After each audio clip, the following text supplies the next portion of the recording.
অভিযুক্তরা না, ড্রোন ফ্রোন উড়িয়ে ধরবে।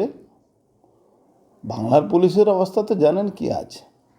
বাংলা পুলিশের অবস্থা আছে, যদি কোনো বিরোধী লোক থাকবে তার বাড়ির লোককে ধরে নিয়ে আসবে, তার কাকাকে ধরবে, তার মামাকে ধরবে। আর এখানে তো নিজেদের মধ্যে হয়েছে। নিয়ে দেবো তো মানে এটা তো পুরোপুরি গুন্ডা, দুটো গুন্ডার মধ্যে খুনাখুনি হয়েছে। আর দুই গুন্ডাকেই তৃণমূলই প্রশ্রয় দিত। কোথায়?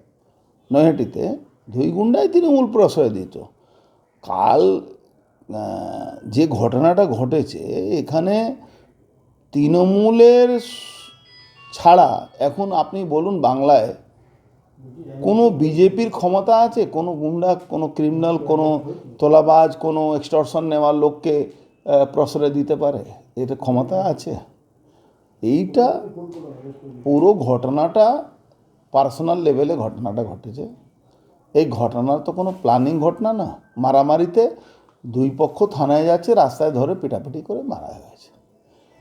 এবার পুলিশ যত তাড়াতাড়ি ধরলে ভালো। জানি না কি করবে, কোন জায়গা থেকে কোন সুপারিশ আসছে, কে মানে একজনের তো কোল খালি হলো, আবার তার জায়গা কাকে ভরতে হবে। হিন্দি সিনেমাতে দেখায় না কি পুলিশ জিজ্ঞেস করে পলিটিশিয়ানকে কি এবার এই অমুক মারা গেল, এর জায়গাটা কাকে দেওয়া হবে। তো এখন ফ্যাসলা হয়নি, যেদিন ফ্যাসলা হয়ে যাবে সব হয়ে যাবে। অক্ষয়গণকে ধরেছে, অক্ষয়গণ বলছে আমি ছিলাম না। তাহলে কি আরে ভাই, এই কেসটা পুরো ফ্রেমে আছে। এই কেসে আমার আপনার সুপারিশ বা আমার আপনার কথা বলার তো কোনো দরকার নেই।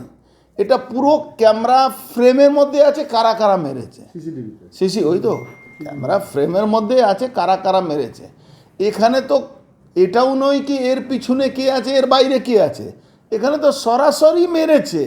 যারা মেরেছে তাদেরকে সবাই অন ক্যামেরা আপনাদের মাধ্যমে দেখছে। তো এর মধ্যে আমি বলেছি কি না বলেছি এটা তো কোনো ব্যাপার থাকে না।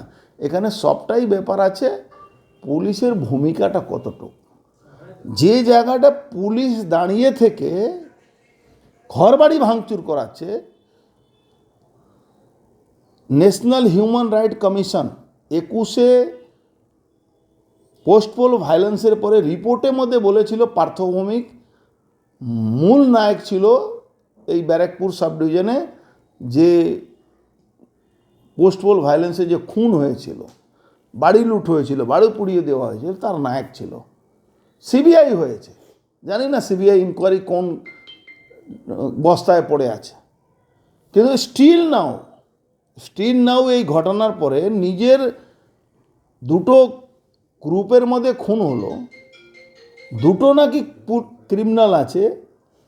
এটা পুলিশও জানে, পুলিশও বলছে, এক্স পুলিশ কমিশনারও বলেছে। এই পার্থ ভৌমিক বয়ান দিচ্ছে কি গুলি চলেছে, গুলি দিয়ে নাক দিয়ে গুলি বেরিয়েছে, কান দিয়ে গুলি বেরিয়েছে, ঠোঁট দিয়ে গুলি বেরিয়ে গেছে। তারপরে 22 জন বিজেপি কর্মীর বাড়ি ভাঙচুর হয়েছে, 22 জন। আর পার্থ ভৌমিক সার্টিফিকেট দিচ্ছে কি এরা বিজেপি না, বিজেপি হলো অমুক চতুর্বেদী আর বিজেপি হলো বিনোদ গোন। মানে পার্থ ভৌমিক আমাদের দলের কে পার্টি করে সে সার্টিফিকেটও দিচ্ছে, বাদ বাকি এই যারা পার্টি করে তারা পার্টি করে না। মানে পার্থ ভৌমিক